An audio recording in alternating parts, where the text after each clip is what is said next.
You ask Tiger to solve. This deals with linear equations with one unknown. The final result is x equals 2. Let's solve it step by step. Simplify the expression. Break up the fraction. Simplify the fraction. Find the greatest common factor of the numerator and denominator. Factor out and cancel the greatest common factor. Break up the fraction.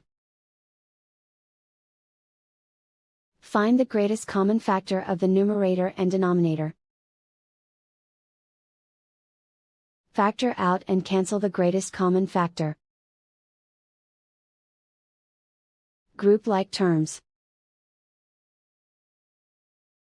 Combine the fractions.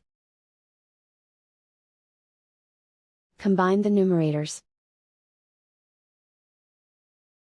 Find the greatest common factor of the numerator and denominator. Factor out and cancel the greatest common factor. Simplify the arithmetic.